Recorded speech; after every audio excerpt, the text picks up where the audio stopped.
Today we're going to read a little bit out of Song of Solomon. Now, Song of Solomon is a different kind of book in the Bible. It's a series of poems and sayings between a husband and a wife. It's written by King Solomon and his wife, and it talks about their relationship together. And the language is different, and the language is not normally something we would hear in church. But I want to read a passage from it today in Song of Solomon, chapter 4. How beautiful you are, my beloved, how beautiful. Your eyes behind your veil are like doves. Your hair falls in waves, like a flock of goats frisking down the slopes of Gilead. Your teeth are as white as sheep, newly shorn and washed. They are perfectly matched, not one is missing. Your lips are like a ribbon of scarlet. Oh, how beautiful your mouth. Your cheeks behind your veil are like pomegranates, lovely and delicious. Your neck is as stately as the Tower of David, jeweled with the shields of 1,000 heroes. Your breasts are like twin fawns of a gazelle, feeding among the lilies. Before the dawn comes and the shadows flee away, I will go to the mountain of myrrh and to the hill of frankincense. You are so beautiful, my beloved, so perfect in every way. Come with me from Lebanon, my bride. Come down from the top of Mount Amana, from Mount Senir and Mount Hermon, where lions have their dens and panthers prowl. You have ravished my heart, my treasure, my bride. I am overcome by one glance of your eyes, by a single bead of your necklace. Now this passage goes on and on, 8 chapters of this correspondence between a husband and a wife. And some of the language confuses us because we don't understand how your teeth are like a flock of sheep could be a compliment, because that sounds really weird.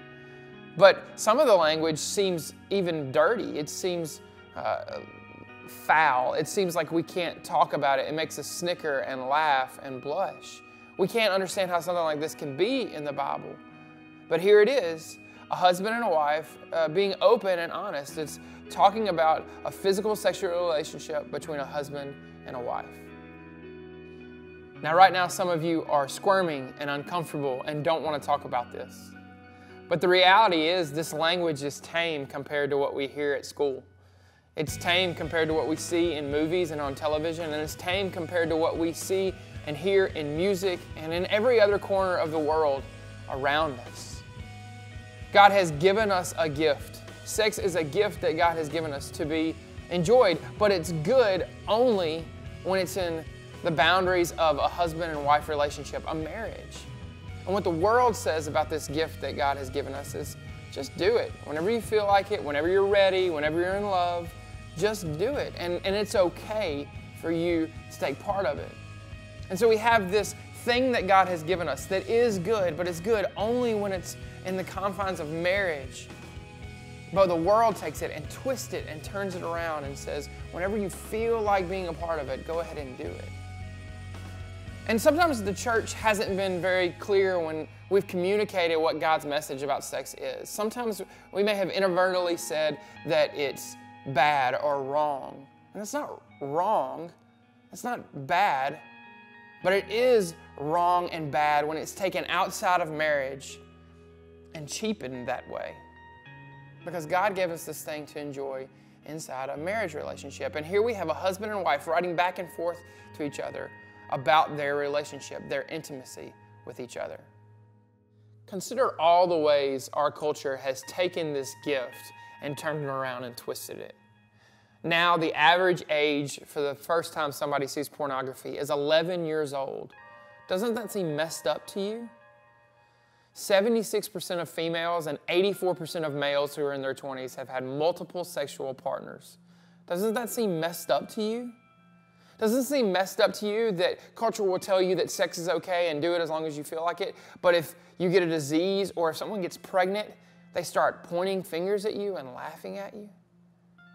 Doesn't it seem messed up that people who view porn are 300 times more likely to cheat on their spouse or their boyfriend or girlfriend? Doesn't it seem messed up to you that girls fight over the attention of a guy and guys use girls to get what they want? Don't all these things seem really messed up to you? They do. And that's because the world that we live in has taken this thing that God has given us, this gift, and it's turned it around and twisted it and said, just do it whenever it feels right. When God says, this is something that I have created for you to enjoy. It is a way for a husband and wife to connect in a way that is so special and so intense and so powerful that only they can understand it when they're in the confines of marriage. But we take that, the world takes that, and we twist it around and change it, and people get hurt in the process. God gave us this gift, but His message to us is clear. We need to run away from sexual sin. Don't let this world lie to you and tell you that it's just a physical thing. Because the reality is it's so much more than just a physical thing. It's a way to connect people emotionally and spiritually and mentally. But it is created for a husband and a wife because that's when they're committed to each other. That's when they understand the power of this gift that God has given us. So in your small groups, I want you to talk about this. There's a gift that God has given us, but the world takes it and changes it, twists it, ruins it for us. How are people destroyed? How does this process ruin lives? And how can God heal us from this thing that is so powerful and so twisted?